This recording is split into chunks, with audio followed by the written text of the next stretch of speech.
Então, primeiramente, bom dia, né? Boa tarde, estou mais perdida do que tudo. Primeiro, eu gostaria, antes de começar, de fato, a aula, começar a falar com vocês como que vai funcionar. Eu não sei se essas disciplinas que vocês fizeram, os professores estavam usando o Moodle, né, de forma integral, mas eu basicamente estou utilizando o Moodle e o Google Meet. Então, o Google Meet, eu dou esses encontros online, que é uma aula de forma com que vocês possam interagir, né, de forma síncrona comigo, que eu tenho adotado isso quando, de fato, os alunos estão interagindo comigo, conversando, respondendo, tirando dúvidas. Se de repente eu ver que vocês não estão respondendo, eu acho mais fácil gravar a aula e enviar, né? Porque não vai ter diferença, né? Já que vocês não interagem, e eu acho mais fácil por questão de flexibilidade de horário. Então, a gente vai tentar, sim, a depender da resposta que eu tiver com vocês, a gente terá esses encontros online toda sexta-feira. E a outra parcela, eu utilizo o próprio Google, Google não, a plataforma Moodle, né? Então, a plataforma Moodle tem a nossa sala de aula.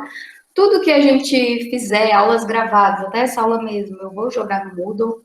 Todo material que eu achar importante, eu vou jogar lá. E também vou passar algumas atividades para vocês de cada aula que eu dou, né? Então, vocês vão fazer atividades referente às aulas, que eu também vou colocar no Moodle. Então, vai ser mais ou menos assim que vai funcionar. Então, vai depender muito também de como vocês vão responder. As atividades vão ter uma parcela da nota, vão provavelmente metade, ainda não decidi. E a outra parcela vão ser prova ou provas. Eu ainda preciso também decidir isso, mas à medida que eu decidir como que eu vou avaliar vocês, eu já vou passando. Mas de cara eu já aviso, façam as atividades. Todas as atividades que eu jogar no Moodle vão valer nota, então não perca a oportunidade de ter a nota das atividades. Então faça todas. Geralmente eu dou 7 dias para vocês responderem, que é para vocês terem uma maior flexibilidade para responder, tá? E depois, ao final, provavelmente a gente vai fazer uma prova. E a depender da forma, talvez eu tenha que ver como que é, se nós temos aulas práticas, porque se tivermos aulas práticas, eu vou dar um trabalho prático também. Então, preciso conferir isso na emenda na matriz, né, se nossa carga horária tem uma parcela de aula prática, porque se tiver, aí eu vou passar um trabalho e vai valer nota também. Então, aí, se fizermos prática, vai ter mais a parcela, né, do trabalho valendo nota. De fato, acho que vocês já estão acostumados, porque não é a primeira disciplina que vocês estão fazendo. E demais é usar o Moodle mesmo e sempre estar checando se eu deixei alguma coisa e etc. Eu sei que já tem um bom tempo que a gente teve, né, nossa última aula, então provavelmente vocês já devem ter esquecido muita coisa. Por isso eu vou novamente pela aula que eu imagino, né, que foi me passado que eu havia falado. Essa eu acho importante. Se eu não tiver mandado ainda os slides anteriores, vocês me avisem que eu mando no Moodle. Então, eu vou mandando os slides lá também. E vocês podem dar uma olhada no conteúdo anterior a essa aula 3, que é a aula 1 e 2. Que são, assim, aulas mais simplificadas também. Então, vamos começar. Todo mundo aí? Todo mundo ouvido? Todo mundo pronto? Sim, professora. Sim, professora. Sim, professora. Só a Sofia está me respondendo.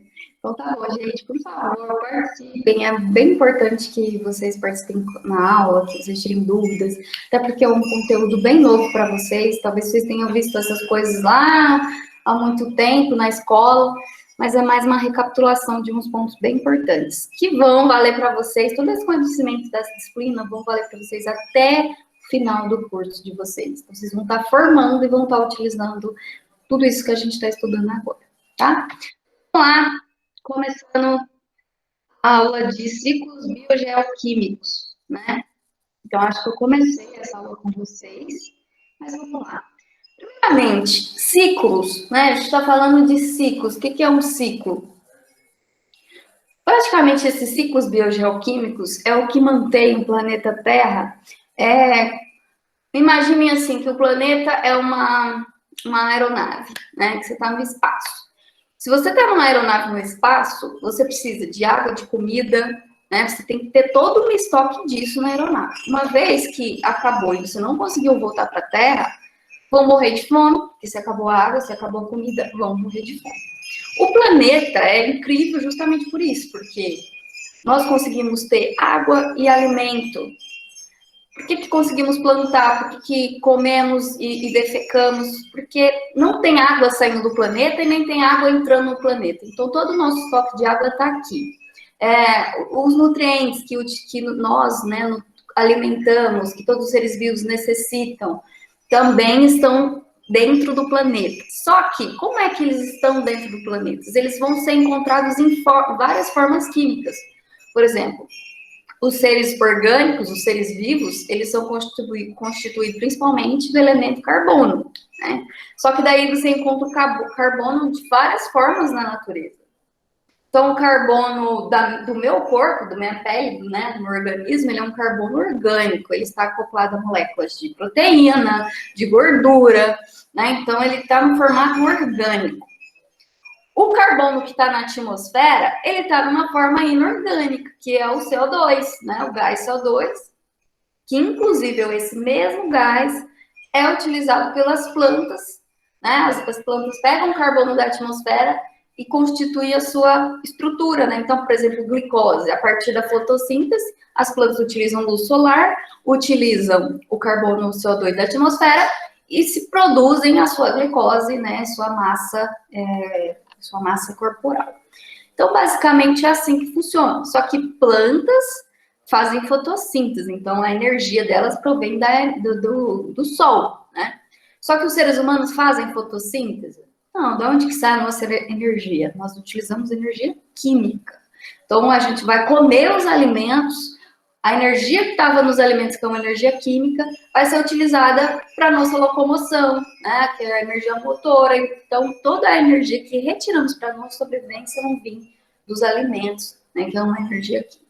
Então, o que eu quero dizer é o seguinte. Tá, mas então a água está no planeta em ciclos. Ela não está saindo do planeta.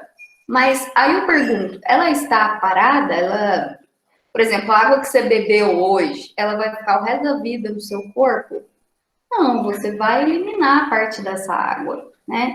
Essa água que você eliminou foi para o esgoto, depois vai para o rio. Do rio, ela evaporou, ela foi para a atmosfera. Na atmosfera, ela formou nuvens, depois precipitou em formato de chuva. Quando choveu, ela pode ter ido para o rio, para o solo, para o aquífero, para o oceano.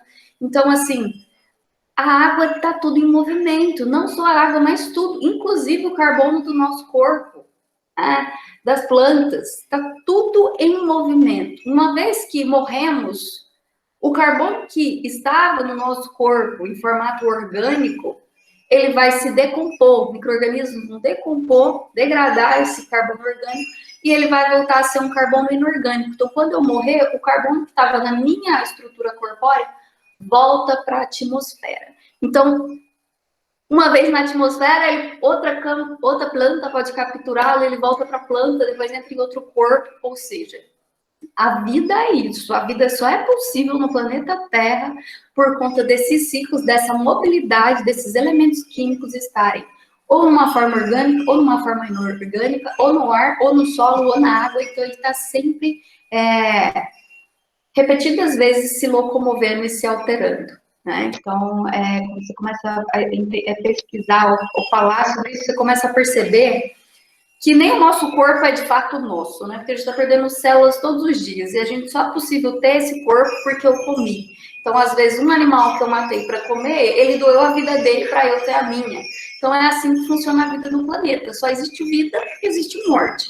Porque com a morte, os nutrientes e os carbonos e etc., os elementos que estavam naquele ser que morreu, pode ser utilizado para constituir uma nova vida, tá? Por que eu estou falando isso? Porque é importante que vocês tenham essa ideia de mutação, que nada está parado, que nada é fixo no ambiente, nem a água, nem os elementos. E isso tem muito a ver quando a gente for falar sobre poluição, tá? Mas vamos com calma. Então, vamos lá.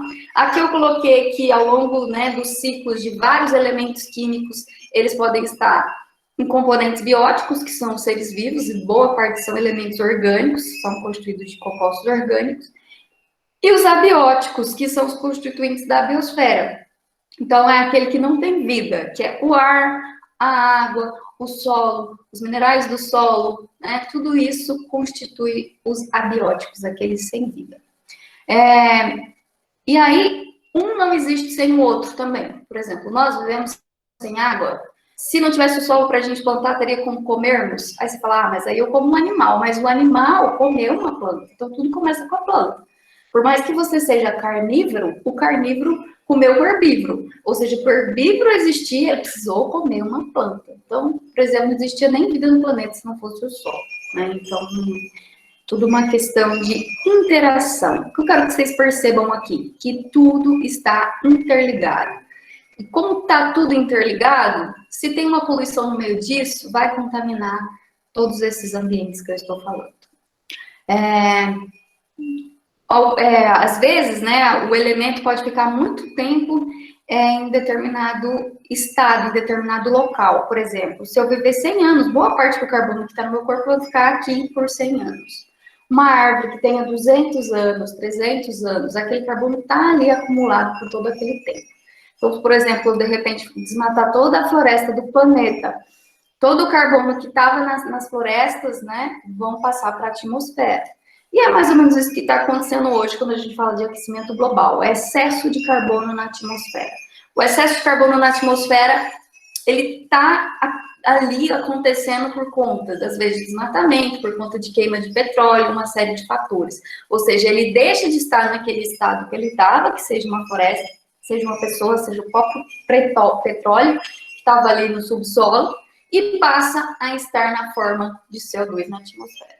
Então, para não ficar muito confuso, que eu já comecei a misturar tudo, eu vou começar por partes. Então, vou falar do ciclo da água, né, que é o ciclo hidrológico, o ciclo do carbono, do nitrogênio, do fósforo e do enxofre. Toda vez que eu for falar de um ciclo ou de outro, eu vou mostrar por que é importante para a engenharia ambiental, do ponto de vista de entendê-los como problemas ambientais, do ponto de vista de como que eles estão influenciados ou ligados à poluição do ambiente natural. Eu acho que eu já falei quase metade disso, mas como eu falei, eu vou voltando. Eu estou falando muito rápido, muito acelerado,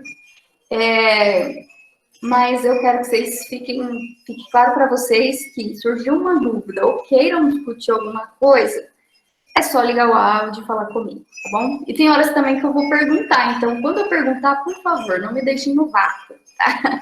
Me respondam, nem que seja, sei lá, para falar qualquer coisa, mas comuniquem comigo. Então vamos para o primeiro, que é o ciclo da água, conhecido como, cientificamente, como hidrológico. Então esse termo água, ciclo da água, ele é mais para quando você estudou ali no primário, etc. O verdadeiro nome é hidrológico. O que acontece? Aqui a gente vai estudar como que a água está movimentando, mudando de fases, e por conta dessa mudança de fases, líquido, sólido, gasoso, ela pode estar ou na atmosfera, ou no solo, né? E até mesmo nos rios, que é a água que está superficial ali, né? No ambiente. Então, vou explicar um pouquinho de como que é essa ligação também da água superficial com a subterrânea. Às vezes a gente olha um rio e acha que ele não tem ligação com a água do lençol, do aquífero, mas tem, tá? E como que toda a vida no planeta se liga, né, a essa água que se encontra nesses locais. De modo mais complexo, vocês vão estudar todo o ciclo hidrológico e toda a complexidade dele, porque parece simples, mas ele é extremamente complexo, numa disciplina que chama hidrologia. Então, vocês vão ter uma disciplina só para isso, tá? Então, tudo que eu estou falando aqui, vocês vão ver bem mais a fundo em outras disciplinas. Hidrologia é uma importantíssima, né? E sugiro que quando vocês tiverem ela, vocês aproveitem ao máximo possível. Aqui, para falar do ciclo da água, vou falar dos principais elementos, né, acontecimentos ali nesse ciclo da água. Se a gente for lembrar um pouquinho, não sei se você já deve ter ouvido isso, mas, por exemplo, de toda a água que tem no planeta, que é 100%, né, essa água não está saindo do planeta, então até umas pessoas falam, nossa, mas a água do planeta está acabando. Acabar, sumir, desaparecer, ela não vai, né? A não ser que o planeta comece a se queimar, a temperatura fica absurda, mas aí você não teria nem água e nem vida, né? Então, enquanto tiver umas condições propícias para essa água não sair do planeta, ela vai ficar aqui. Mas o que você vai ter escassez, e a gente já tem escassez, né, de água na forma disponível para o uso. Que seja o nosso uso doméstico, que seja o uso industrial, que seja o uso da agricultura. Essa água, sim, está extremamente ameaçada. Bom, então vamos lá. Então a gente tem 98% mais ou menos, ou 97% ali, de água só nos oceanos. Essa água do oceano é uma água salina. Essa água não é disponível para uso. Você não utiliza água salina para produzir nada ou para a vida, para beber, para cozinhar. Assim, não se usa água salina. Ela é uma água que está própria para uso. Então, acaba que 98% da água do planeta não está sendo usada, né? Porque ela não dá para se usar da forma salina. Depois a gente tem ali, não, acho que é 97% nos oceanos, 2% nas calotas polares, que é a água congelada, né, nos polos, né, no Ártico, Polo Norte. Essa água também não está disponível para uso.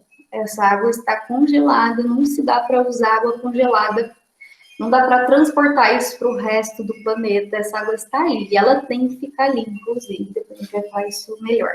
Então, o que sobra para tudo, para usos? Água que está no rio, água que está no aquífero, água que está na atmosfera, água que está dentro do seu corpo, água que é utilizada para cozinhar objetos, roupas e coisas que você tem na sua vida.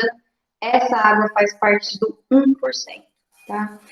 Então, se você tirar e dar conta, a água que está dentro do seu corpo, a água que está dentro do corpo dos seres vivos, a água que está na atmosfera, a água que de fato está disponível para usos comerciais, econômicos e domésticos, ela é muito menor ainda do que o 1% que a gente falou. Então, se a gente for ver, né, acho que tem até uma analogia que se toda a água do planeta coubesse numa caixa d'água de 1.000 litros, a água que está disponível para o uso seriam 10 ml, tá? Então, assim, é uma parcela muito pequenininha que a gente utiliza para ter as indústrias, para plantar, a água que a gente usa para nossas higiene, para comer, para cozinhar, para produzir as coisas, ela é uma quantidade muito ínfima quando comparada com toda a água que tem no planeta. Por isso que sim, tem perigo de escassez? Tem, porque é uma quantidade muito pequena que de fato restou. E aí, então, como que ela se mantém no planeta e como que ela chega nesses locais em que estão disponíveis para uso? Lembrando que a água que de fato está disponível para o nosso uso é a água que está nos rios, nos lagos e no solo, né? Ninguém capta a água da atmosfera para beber, né? Ninguém mata o coleguinha para pegar a água que estava no corpo dele para beber. Então, assim, a água que de fato está disponível para o uso é uma quantidade pequena e ela precisa estar nesses lugares para que a gente não tenha um colapso no nosso sistema econômico. E estilo de vida também. Então, começa pela precipitação, né? Precipitação.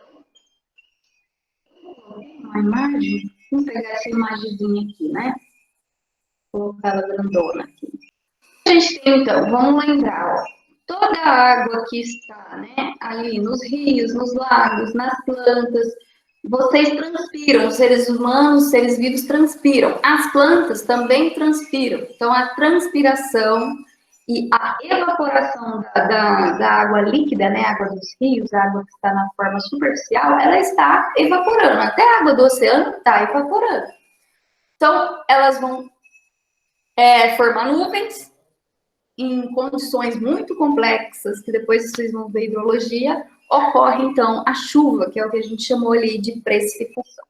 Então, a água que precipitou, que chega em forma de chuva no ambiente, parte dela vai infiltrar, então vai entrar, percolar aqui no solo e vai fazer parte do aquífero, da água subterrânea, né? Lembrando que qualquer pedacinho de solo do planeta que você perfurar, você vai chegar na água. Só que a diferença é que, às vezes, esse aquífero está muito próximo da superfície, então, às vezes, eu furei 5 metros, eu já cheguei na água. Mas, às vezes, ele está muito, muito longe da superfície. Então, tem que furar 100 metros, 200 metros para chegar em água. Essa parte dos aquíferos também, a gente tem os chamados aquíferos confinados, depois a gente vai ver, mas ele está pressurizado, né? Então, às vezes, ele tem mais dificuldade para você acessar.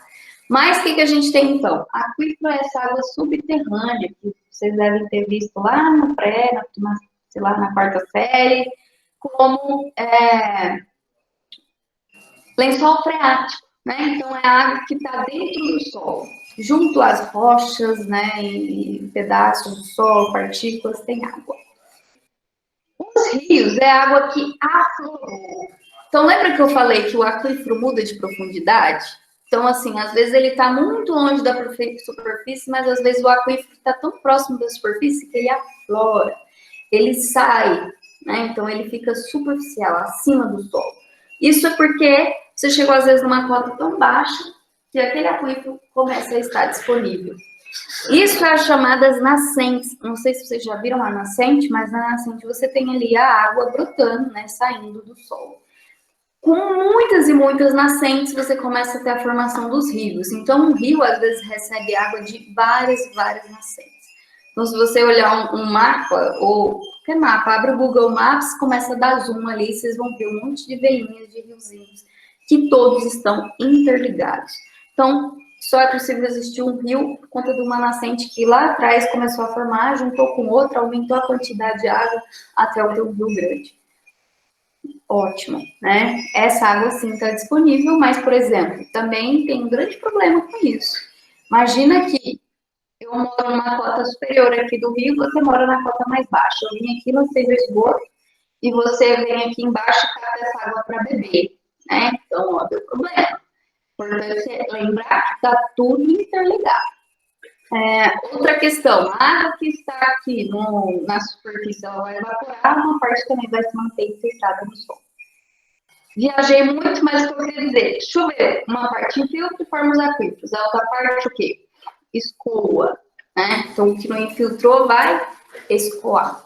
O que escoar vai sempre cair dentro de onde? Dos pontos mais baixos dos rios. Então, Rio Verde, por exemplo, choveu em Rio Verde, para onde que vai a água que escoou dentro da cidade? Vai para o Barrinha, vai para o Córrego do Sapo, né? Então, vai para os rios. Por isso, dos rios às vezes estarem tão poluídos, porque toda a sujeira que estava na rua, quando choveu, vai parar dentro do rio. E aí tem um outro fator que a gente fala, que é aqui, então, a gente falou, precipitação, escoamento superficial, infiltração, evaporação e transpiração. Interceptação. O que é interceptação? É um fenômeno muito, muito importante, depois vocês vão entender isso com mais calma, mas ele é essencial para a questão de infiltrar água no solo. Por que é tão importante ter essa água no aquífero, essa infiltração acontecer? Porque essa água também abastece rios, por exemplo, período de seca. Você tem uma seca de 5 meses, por exemplo. Como é que não acabou, que não evaporou toda a água do rio? Não evaporou porque a água do aquífero está abastecendo os rios. Então, se não tem água no aquífero, se faltou água no aquífero, é porque faltou água em todo o restante dos lugares, principalmente nos rios. Então, essa água que escoou, abastece os rios também? Abastece. Só que lembra que os rios, eles estão em movimento. A água nasceu lá na nascente, encontrou outro rio e essa água está corrente até um momento que esse rio vai jogar água no oceano. Então, se teve uma chuva muito forte, o rio encheu. Passou 2 dias, o rio já está vazio de novo. Porque essa água da chuva, ela está indo embora, ela está indo para partes mais baixas do rio até o momento que vai chegar no oceano. Então, é essencial que ocorra a infiltração. E por isso a gente tem esse fenômeno da interceptação, que ele ocorre em quê? Principalmente nas plantas, florestas. Porque você tem lá uma plantinha cheia de folhas ali, choveu essas folhas. Primeiro, que quando a água da chuva bater na folha, se ela está com uma velocidade muito grande, a folha vai dar uma quebrada ali e a velocidade vai reduzir. Além disso, todas aquelas folhas vão ficar armazenando água da chuva. Então, mesmo depois que parou de chover, a água que estava naquela planta vai infiltrar no solo, porque ela vai chegar no solo bem devagarzinho. Já no escoamento florestal, imagina uma região ali, um pasto, ou uma área que você plantou soja que está com o solo todo exposto. Choveu, não tem como, às vezes, infiltrar, porque a velocidade da água é muito grande, então ela tende a escoar. Escoou, toda aquela terra que estava ali solta vai para onde? Vai para o rio. Então, você está poluindo o rio. Então, é muito importante, muito essencial. As árvores, né, as florestas, elas têm um papel muito importante aqui no ciclo hidrológico, no equilíbrio desse sistema. Pessoal, tem alguém me ouvindo? Tem alguém aí? Tá me ouvindo? Tá entendendo? Vocês lembram se eu já tinha falado sobre isso? Tá entendendo, professora? Estão entendendo? Tudo certo, professor.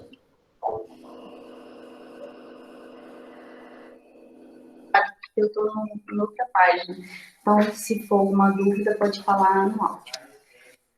Aqui é aquilo que eu falei para vocês, né? 97% da água é salina, ela não é usada para nada, não dá para usar água salina, a não ser que você tire os sais, só que a tecnologia para isso é uma tecnologia muito cara. Então, ao invés de ficar gastando dinheiro para água, a gente utiliza água doce. Água doce, 2% não está disponível para o uso porque está congelada, e então só 1% faz parte de tudo que eu falei para vocês. E aí, então, a gente já começa a falar. Então, naquela imagem estava tudo lindo, né? Tipo, ai, que bonitinho, tudo verdinho, cheio de florestinha. Só que, na realidade, como é que funciona esse ciclo da água? A gente tem que adicionar na nossa imagem ali, no nosso desenho, uma série de coisas. As cidades, né?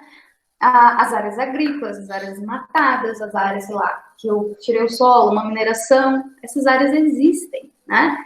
Dentro de uma cidade, o solo está como?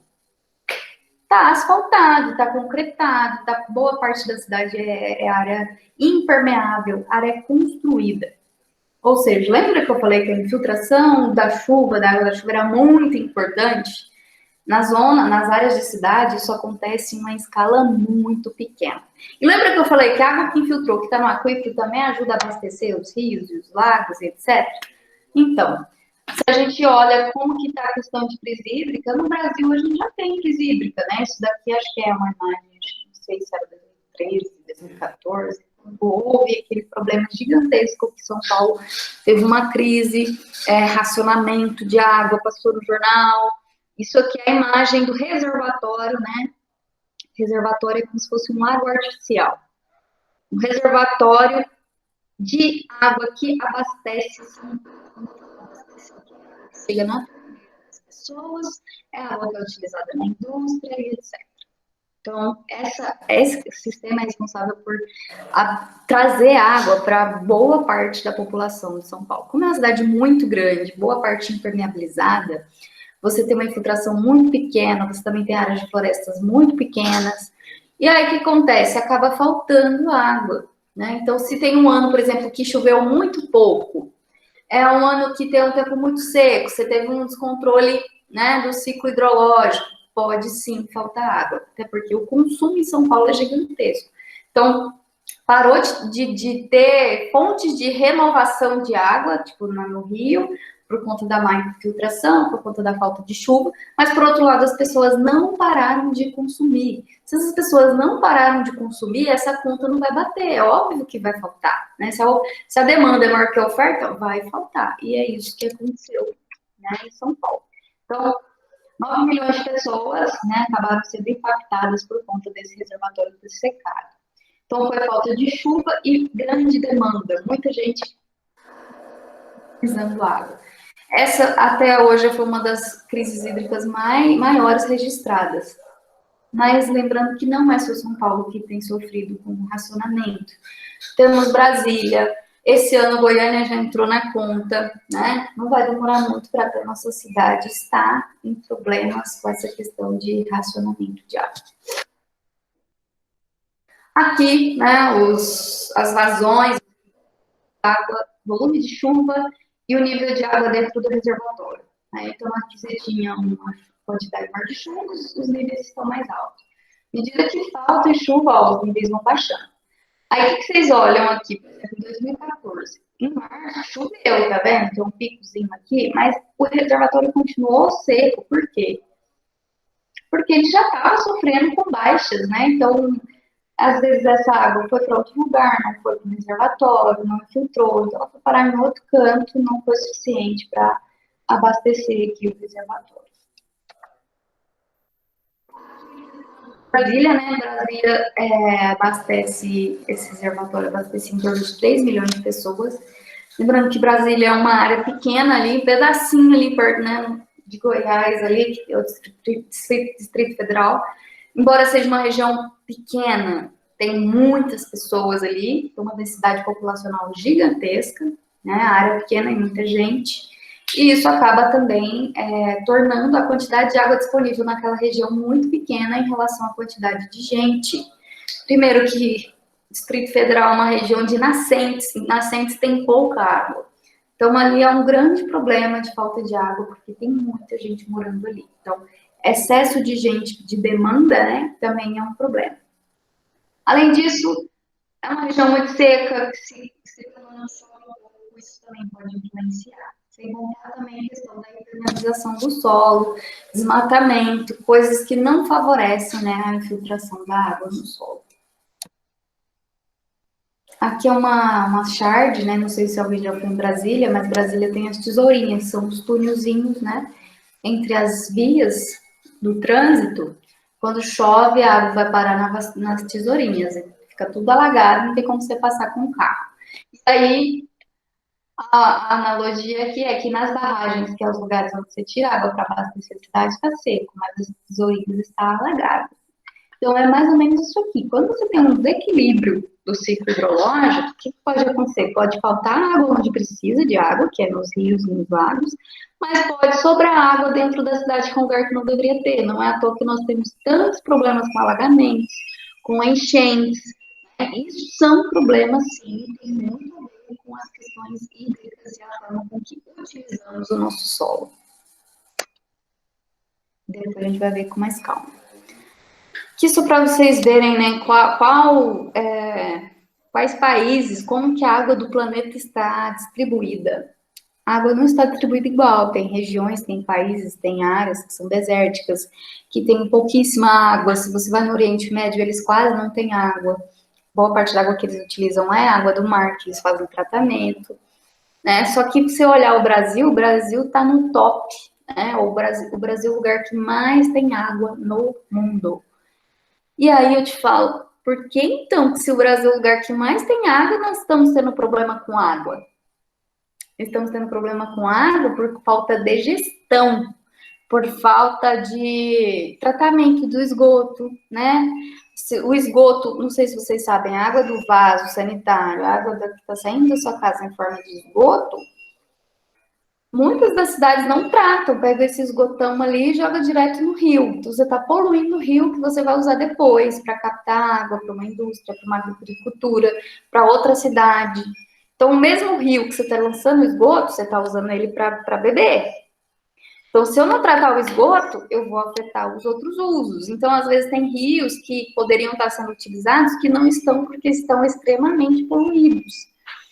Ou regiões que precisam muito de água e tem muita gente, está faltando água. Então, assim, por falta de gestão, falta de gerenciamento, excesso de pessoas e um monte de fatores, pode acabar fazendo que mesmo a gente que tem muita água pode ter falta de água. Principalmente por conta de não investimento em saneamento. Depois a gente vai falar melhor o que é o saneamento. Aqui eu vou listar alguns problemas, né? Alta demanda de água quando a população é muito grande, que é o caso de São Paulo, que é o caso de Brasília. Outras coisas que podem afetar na falta de água. Variações climáticas desfavoráveis, poucas chuvas ou chuvas muito intensas. Se choveu demais, a água que encheu o rio pode alagar a cidade e alagou a cidade, causou um monte de dano na população e depois essa água não vai ficar parada ali, ela vai embora. Então, ela tem uma baixa duração dentro do rio, ela fica muito pouco tempo dentro do rio. Então, não é bom que tenhamos chuvas muito fortes, muito intensas. Elas causam mais danos do que benefícios, tá? E problemas com falta de chuva, isso também tem a ver com as mudanças climáticas, tão chamadas crises climáticas, que depois a gente vai falar também com mais calma disso. Outra coisa que eu acabei de falar para vocês, nosso governo às vezes não investe em reservação de água, né? Às vezes ele não faz tratamento, não investe em sistema de captação, então acaba faltando água para a população. Outro problema, áreas impermeáveis, que dificultam a infiltração de água no solo, que são as cidades, né? Cidades são um problema. E por isso que é importante, se você for construir uma casa, você tem que deixar pelo menos um pedacinho de área ali, sem concretar, que é para infiltrar a água. Falta de florestas, às vezes, mas então, pega uma área agrícola ali, plantação de soja gigantesca. Será que a infiltração de água na região desmatada ali, onde eu planto soja, e numa área de floresta natural é igual? Não, tá? É bem diferente, porque as árvores têm um papel essencial nesse processo de abastecer, de infiltrar água dentro do nosso aquífero. É até dito que o aquífero ele é como se fosse nossa poupança, né? Às vezes você tá ali sempre com um dinheirinho na poupança que é por você não vai usar ele sempre, você vai usar ele no período de problemas, de crise, de riscos. Então, assim, se usamos toda a água do nosso aquífero, se faltar água no nosso aquífero, a gente se fudeu, porque daí não vai ter água em mais lugar nenhum. Então, não mexa na água do aquífero, mantenha a água no aquífero, que é como se fosse sua reserva, sua poupança, sua salvação, tá? Aqui, umas crises hídricas né, que vão além do Brasil, alguns casos, né? Por exemplo, esse no século XX do Mar Aral, o Mar de Aral no Uzbequistão, né? Esse mar, pessoal, esse mar secou, tá? Então, é um fato real, um mar gigantesco, que tinha muita água, acabou secando, tá? O que levou a esse mar secar? Primeiro foi o excesso de consumo, né? Consumiu uma escala muito maior do que ele conseguiria manter a água, ou até mesmo repor água a partir de chuvas, etc. Então, o uso era muito grande, principalmente para irrigação de algodão, né? Além de estarem consumindo muito, utilizavam muito pesticidas muito fortes nas plantações de algodão. Por isso, hoje, mesmo essa parte seca, esse solo, ele é extremamente contaminado, tá? Então, não dá para você fazer nada nessa área. É uma área que não dá para você plantar, uma área que você... Ficou uma área inutilizada, né? A outra questão é que isso aconteceu num tempo muito curto, né? Em 40 anos, ele perdeu 90% do seu volume. Então, em 40 anos, você teve um mar que secou. Os impactos disso para a população que vive nessa região é gigantesca. Uma área que você tem um mar secando, uma falta de água, acaba se tornando uma região extremamente pobre, né? Essa população provavelmente passa muitas dificuldades e vive em questões de miséria, tá? Então, abundância ambiental, abundância de água, isso também é sinônimo de riqueza, tá? Aqui a imagem, né, dele em 1970 e uma imagem dele hoje, né? Então, ele perdeu aí praticamente toda a sua água. Aqui alguns aquíferos da China, da Índia, da Arábia Saudita, né? Que aquíferos também secaram, tá? Então, toda a água que tinha no solo acabou secando. Por quê? Porque começaram a usar água subterrânea, usar para irrigar. Hoje a gente tem muito disso também, a gente utiliza muito água subterrânea. O ideal é que não usássemos. O ideal é que a gente só usasse água subterrânea só naqueles casos críticos, né? Então, se você tem água... Acabou a água do rio, então vou usar água subterrânea. Acabou a água subterrânea, o que você faz? Morre, ou sai daquele lugar, porque acabou toda a água. Então, reduziu a água do aquífero também. Aqui no Brasil, a gente também tem impactos no aquífero Guarani, que é um dos principais aquíferos nossos, que abastece vários rios, né, que mantém água em muitos rios do Brasil. Toda aquela região sudeste, São Paulo ali também é abastecida pelo aquífero Guarani. E ele teve ali na região da cidade de Ribeirão Preto, né, por excesso de uso ali da cidade, ele começou a rebaixar em torno de 1 metro por ano. Então, você estava perdendo 1 metro de água ali, todo o aquífero, por ano. Tem noção quanto que isso é uma loucura? Né? Então, imagina assim, em 50 anos eu sequei todo o aquífero e daí? Você vai abandonar as cidades daquela região? Então, aqui, ó, eles usavam 3 vezes mais água do que a capacidade do aquífero se recarregar. O que é essa recarga do aquífero? É a água que infiltrou com a chuva. Então, se está infiltrando muito pouco e eu estou usando muito, o que vai acontecer com a água do aquífero? Ela vai reduzir. E aí, outros problemas que não são em quantidade de água, mas em qualidade. Essa é uma imagem do rio Ganges, na Índia, né? Por questões culturais, religiosas, eles acreditam que o rio é sagrado. Então, as pessoas morrem, eles jogam no rio, eles cremam no rio, eles jogam oferendas, né? E isso resulta no quê? Uma poluição absurda. Né? Ele é extremamente poluído. Alguns pontos, principalmente. O que acontece? Essa água extremamente poluída, ela não está disponível para uso. Você tem que ter uma qualidade X para usar essa água. Não dá para beber, não dá para usar na indústria, não dá para fazer praticamente nada com essa água. Então, embora ele seja um rio com muita água, ele também está com seus usos comprometidos por conta da poluição. Tá? Então, eles jogam esgoto, jogam lixo, jogam uma série de coisas que afetam o seu uso. Ele é um dos rios mais poluídos do mundo. Esse é só um exemplo, não significa que no Brasil não exista poluição de rios, a gente tem muitos problemas com lançamento de esgoto também. A gente tem o rio Tietê, que é muito famoso, mas a gente tem vários outros locais que estão sendo afetados.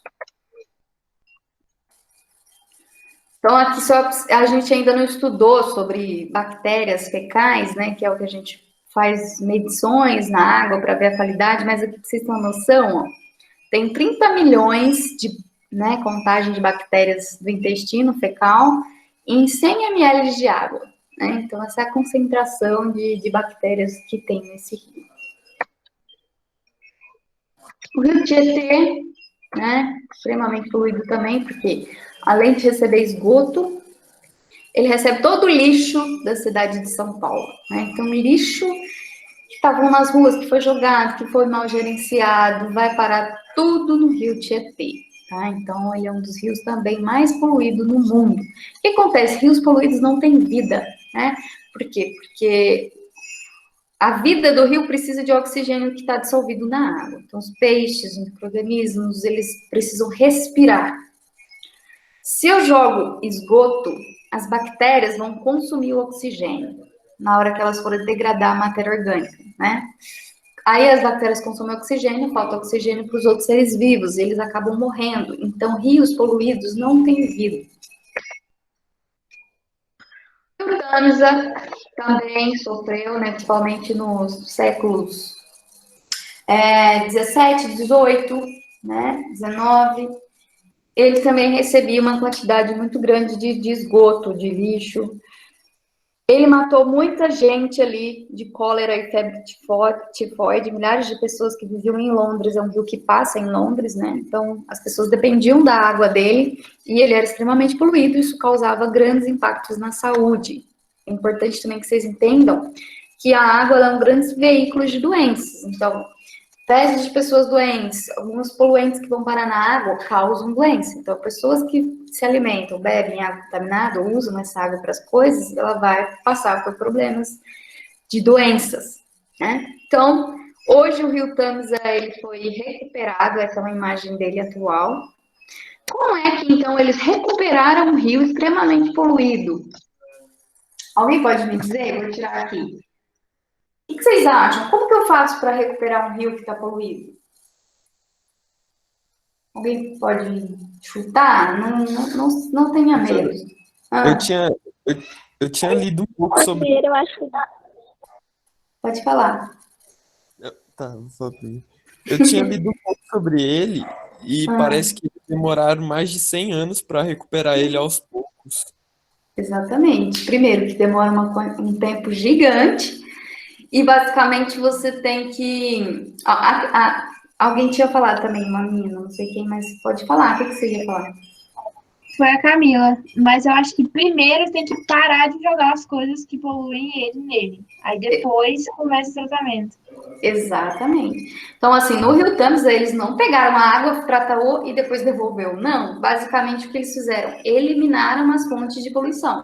Então, parou de jogar esgoto, entendeu? Ou tratou todo o esgoto antes de lançar.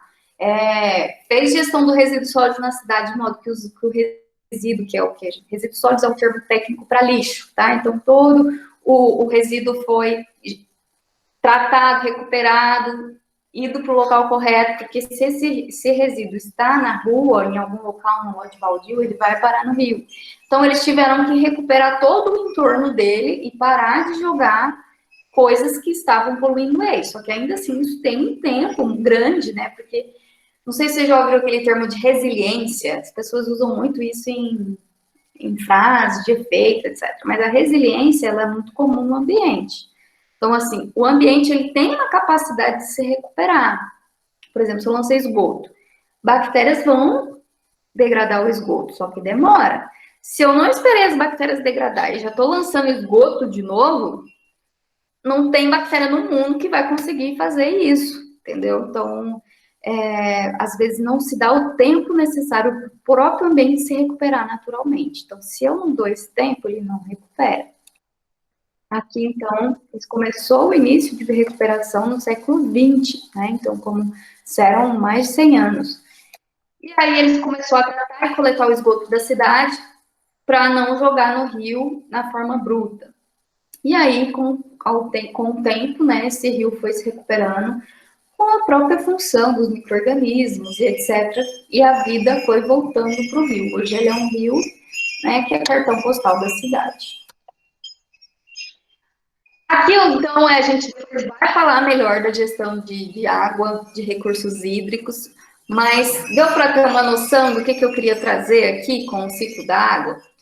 Então, é basicamente assim, a água que está nesse rio, ela vai chegar aí como? Pela chuva e pela infiltração, né? Tanto para a parte que infiltrou no aquífero e abastece ele, quanto pela chuva. Então, se, por exemplo, começa a não chover, ou se eu concretei tudo, eu posso afetar a quantidade de água que chega nesse rio. Então, se eu desmato, se eu impermeabilizo o solo, se eu faço uma série de coisas, eu posso estar influenciando naquela água que está ali. Então, naquele local, sim, ela pode acabar.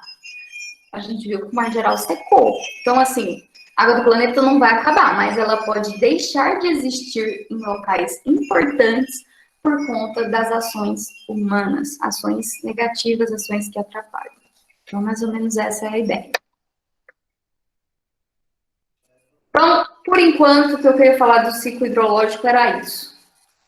Ou seja, toda a água. Então, a água que está no seu corpo, ela volta para o ambiente. A água que está no ambiente volta para o seu corpo. A água que usei para fabricar coisas, ela sai daquilo e volta para o ambiente. Só que, às vezes, ela volta poluída. Se ela volta poluída, é um problema. Por isso que engenheiros ambientais, engenheiros sanitaristas, estudam como tratar o esgoto, estuda como tratar a água, que é justamente a gente está tentando o quê? Minimizar os impactos das atividades humanas. Né? Então, as pessoas não vão deixar de produzir esgoto, as pessoas não vão deixar de usar água, mas o que a gente pode fazer? Tratar o esgoto. Né? Então, é para isso que a nossa profissão existe. Outro muito importante é o ciclo do carbono. No começo da aula, eu comecei a falar sobre ele. O ciclo do carbono também é muito interessante, porque praticamente todos os seres vivos, todos, desde uma bactéria até, né, um animal maior, nós, né, animais grandes, todos eles e plantas são orgânicos. Isso significa o quê? Que o principal elemento químico que constitui a estrutura dos seres vivos é o carbono. Como eu falei, ele pode estar na forma inorgânica, que é CO2. Quando a gente fala de CO2, eu não sei como que tá, né, o conhecimento geral de vocês, mas ele está diretamente ligado com o chamado aquecimento global, mudanças climáticas, né? Ele é essencial elemento para isso, porque esse é um gás importantíssimo, muito importante, porque a nossa vida depende dele, como eu falei. Só existem plantas porque elas fazem fotossíntese, ele da atmosfera, e forma alimentos, forma vida e etc. Só que acontece, os que estão capturando CO2 da atmosfera são basicamente plantas. O restante de todas as atividades estão o quê? Lançando CO2 na atmosfera. Então aqui a gente tem uma imagenzinha, ó, gosto dessa imagem. Vulcões, é uma forma natural de estar lançando CO2 na atmosfera. Queimadas, muitas das vezes, 99% das vezes não é natural, tá? Então é provocado. Indústrias, né, de modo geral, lançam CO2, qualquer queimei qualquer coisa, eu estou lançando CO2 na atmosfera. Aqui o combustível fóssil, petróleo, carvão, ainda assim, até hoje, boa parte da energia, tanto elétrica quanto energia química utilizada nos nossos veículos automotores, eles vêm de petróleo. Muitos países ainda têm como principal fonte de produção de energia o carvão mineral. Ou seja, você pegou um carbono. O petróleo estava lá, inertezinho, quietinho lá no subsolo do planeta, enterradíssimo lá, estava quietinho. Só que quando eu tiro ele de lá e ponho no meu carro e queimo essa gasolina, todo o carbono que estava quietinho lá, tá o quê? Está indo para a atmosfera. O que está acontecendo? Você está aumentando demais a quantidade de CO2 na atmosfera com as atividades humanas. Né? Até a nossa respiração lança CO2 na atmosfera. Lembra? A gente inspira oxigênio, expira CO2. Todos os seres vivos fazem isso. Toda decomposição de matéria orgânica lança CO2. As vacas têm um organismo que lança o metano, que é mais ainda do que o CO2. CO2, ele é o quê? Ele é o responsável, um dos, né? Não só ele. Não sei se vocês já ouviram falar dos gases estufa. O que é um gás estufa? São gases que recebem, né, a radiação solar, ali, especificamente o infravermelho, que é a radiação em forma de calor, que é o que faz a gente ter a percepção de calor. Esses gases vão absorver esse calor dos raios infravermelho. E ao invés dele só refletir e voltar, não, ele fica retido. Então, esses gases estão retendo calor. Se não fosse esse fenômeno, que é um fenômeno natural chamado efeito estufa, não existia vida no planeta. O efeito estufa, ele é natural. Se não fosse ele, nós estaremos congelados. Então, ele é essencial que aconteça. O que está acontecendo, então? Qual é o problema? Por que aquecimento global tem a ver com efeito estufa? Por quê? Que as nossas atividades, essa história de queimar combustível, essa história de gerar lixo demais, a história de desmatar todas as nossas florestas, estão fazendo com que tenha mais CO2 na atmosférica do que deveria. Então, se eu estou aumentando esses gases que retêm calor, automaticamente também estou aumentando o calor da atmosfera. E com isso nós temos todos aqueles problemas, que é descongelamento das calotas polares, aumento do nível do mar, problemas de regime de chuvas, uma série de consequências em relação ao aquecimento global. A temperatura tem a ver com o clima, então se eu bagunço a temperatura, eu bagunço o regime de chuva, ventos, tempestades e todos esses problemas de mudança climáticas. Então, basicamente, estou dizendo o seguinte: aumentar o CO2 por conta das atividades humanas, né? Lembrando que a gente tem bilhões e bilhões de pessoas no planeta e todos estão contribuindo de alguma forma, direta ou indiretamente, para o aumento do CO2. O que acontece? O planeta está entrando em colapso por conta disso. Né? Então, para vocês verem que essas coisas não são naturais, né? A única coisa que é natural aqui, decomposição e os vulcões. O resto é tudo devido às atividades, né, econômicas e sociais da nossa sociedade humana. O que é uma controvérsia muito gigantesca, depois a gente vai falar disso com mais calma, né? Você já deve ter ouvido falar em algum momento da vida de vocês que aquecimento global não existe, ou que não, de alguma forma tem gente que é contra isso, né? Que fala que não é real. Aquecimento global é real e ele é aceito por todos os cientistas do planeta. Então, aquecimento global é fato, é real, é comprovado. A questão é, o que tem discórdia e que é tão polêmico tem 90 e tantos por cento, 97, mais de 90% dos cientistas acreditam que o aquecimento global é causado por aumento dos gases estufas. Que é isso aqui que eu estou falando para vocês. Pouquíssima parcela dos cientistas acreditam que é um fenômeno natural, que o planeta está aquecendo porque tinha que aquecer, que é ciclo do planeta, que é natural, que isso já aconteceu há milhares de anos atrás, etc. Então, vai ter uns que vai falar que o ser humano não tem nada a ver com esse aquecimento global, e outros, maior parte, mais de 90%, vai dizer que o ser humano tem sim a ver com o aquecimento global. Então, essa que é a discussão, tá? Como mais de 90% dos cientistas e outros gases de estufa tem influência, nós vamos estudar assim. Você, como engenheiro ambiental, né, você vai sempre discutir mudanças climáticas e aquecimento global, considerando essa intensificação do efeito estufa. Tá? Então, sim, vamos nos preocupar com a queima de combustíveis fósseis, sim, vamos nos preocupar com redução de gases estufa na atmosfera, tá bom? E aqui, mostrando um pouquinho como que funciona o ciclo dele, né? Então, ó, se vocês observarem, tudo tem a ver com CO2.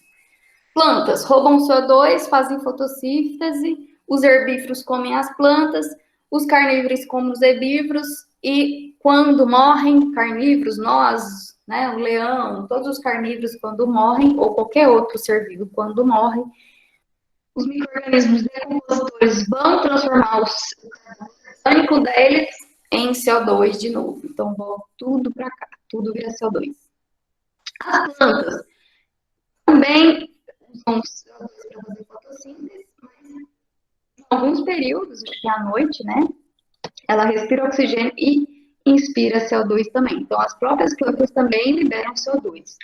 Atividade vulcânica, que é natural, também traz CO2 para a atmosfera. Atividades industriais todas traz CO2 para a atmosfera. Queimadas traz CO2 para a atmosfera. Queima de gasolina e todos os combustíveis traz CO2 para a atmosfera. Então, isso aqui é algo que vocês precisam saber, porque vocês vão ouvir falar muito disso aqui, vão contextualizar muito isso aqui. Então, quando for estudar mudanças climáticas, comecem a estudar essas coisas que eu estou falando, se você não entende bem. Se não entende bem, pode falar comigo que eu vou tirar dúvidas também. Tudo bem até aqui, gente? Eu nem respiro, né? Mas tá tudo bem? Tá dando bem? Tá tudo bem. Deu para entender essa coisa do efeito estufa, do aquecimento global? Eu entendi, sim. Sim? Tá bom, gente. Se alguém não entendeu, é só falar que a gente discute isso de novo. Ou faça o que você achar melhor. Começa a estudar e ler sobre isso. Vocês vão achar muita coisa na internet. Mas cuidado com as fontes que vocês utilizam, tá? Tem que ser fontes confiáveis, porque vocês vão encontrar um monte de fake news sobre isso, tá? Enfim, então, fotossíntese praticamente é o único que consome o carbono da atmosfera. Né? O resto tudo libera. O queimado libera, atividade industrial libera, queima de combustíveis fósseis libera, atividade vulcânica libera, decomposição libera, ingestão a gente consome, tá? Mas não, o complexo que está na planta, não na atmosfera. A respiração, a gente come a comida, mas a gente respira parte do que a gente comeu, a gente devolve como CO2 também. Então, está liberando tudo. Então, basicamente, qual que é uma das principais soluções quando a gente fala de mudanças climáticas e aquecimento global? É você tentar reduzir essa liberação aqui. Então, cortar queimadas, usar outras fontes de energia, ao invés de combustíveis fósseis, né? O que mais? Plantar árvores, que consomem CO2 da atmosfera, uma série de coisas que podem ser discutidas aqui em cima. Mas é muito mais complexo do que isso, porque às vezes vai muito mais além do que uma ação aqui nossa de trocar gasolina por álcool, sei lá, né? Porque depende do poder político, depende das grandes corporações, empresas multimilionárias. Então, assim, sei lá, uma empresa libera muito CO2 na atmosfera, não tem nada de sustentável nela, e tem um monte de gente comprando coisas dela, e ela é multimilionária e nunca vai deixar de ser. Então, tem ali umas hierarquias, né, que de fato a população sempre está interligada, mesmo que inconscientemente, tá? Então, depois a gente vai discutir mais a fundo o que isso. Enquanto, vamos devagar, né? Então, a intensificação do efeito estufa, a gente já viu que queimadas, queima de combustível, desmatamento, pecuária, por causa das vaquinhas e etc., tudo lança CO2 na atmosfera. Aquilo que eu falei, né, nem todos os cientistas são a favor dessa ideia da intensificação do efeito estufa, e esse tema envolve controvérsias, depois a gente vai ficar mais calmo. Estudos, né, mostram que desde 1850, lá na Revolução Industrial, eles já começaram a observar aumento de CO2 na atmosfera. Então, essa história, esse assunto é algo muito, muito antigo. Tá? Então, tem muitas cientistas que trabalham anos e anos em cima desse tema. E, de fato, muitos conseguiram comprovar o aumento de CO2 na atmosfera. Acho que nem precisa de estudo para a gente ver o tanto de CO2 que a gente libera, né? Então, para mim é meio que lógico, é claro que é muito mais complexo que isso, mas pensa, se esse gás retém calor e eu estou aumentando a quantidade desse gás, é óbvio que vai aumentar o calor, né? É claro que é muito mais complexo que isso, mas só para vocês, né, sei lá, ter uma ideia do que está acontecendo. Quando eu estou lançando também esgoto no rio, o esgoto é matéria orgânica, lembra? Resto de comida, fezes, etc. Tudo está ali no esgoto. Fezes tem muito nutriente, tem muita matéria orgânica. Só que no rio, você tem uma população gigantesca numa cidade, toda aquela cidade está lançando esgoto no rio, isso que demora. E se eu estou jogando esgoto no rio sem parar, não dá tempo do rio recuperar sozinho. Por isso que eu tenho que tratar para depois jogar no rio, até porque esgoto traz muitas e muitas doenças, tá? Depois a gente vai estudar melhor. Então, basicamente assim, ó, em algum momento, todo o nosso corpo, toda a estrutura nossa corpórea, ela foi CO2 da atmosfera, né? Então, ao comer, né, ao ciclo de vida de modo geral, todo o carbono que está no meu corpo, eu cresci da minha infância, desde que eu nasci até agora, porque eu comi. E eu só comi porque as plantas capturaram o CO2 da atmosfera. Então, esse é mais ou menos o ciclo dos elementos no planeta e como que eles estão sempre ou em seres vivos ou no ambiente abiótico, como uma forma inorgânica. Mas é mais para vocês terem noção de que isso só é possível por causa dos ciclos. Porque se não fosse os ciclos, em algum momento ia acabar a água do planeta, ia acabar a comida do planeta, né? Porque ele não produz. Só que como a gente está o tempo todo, o planeta está o tempo todo renovando e produzindo coisas novas, isso mantém a possibilidade de ter vida, né, por tantos anos, né? Mas o que essa disciplina, vocês vão ver muito, que a gente vai falar muito, é da ameaça à qualidade de vida, ameaça à vida, né? Quando você fala de mudanças climáticas, aquecimento global, a gente está falando de ameaça à vida. Então, por enquanto é só, então, alguém tem alguma dúvida, quer discutir alguma coisa? Posso encerrar? Pode falar. Sobre a presença, como que a senhora vai contabilizar? Pela realização das atividades e por essas aulas aqui, tá? Então, eu consigo ter um acesso no Moodle de quem está participando das atividades, quanto tempo você fica no Moodle, eu consigo ver tudo isso. Então, ter uma noção de quem está ou não participando das minhas aulas, tá? Mais ou menos isso. Então, assistam às aulas e façam as atividades.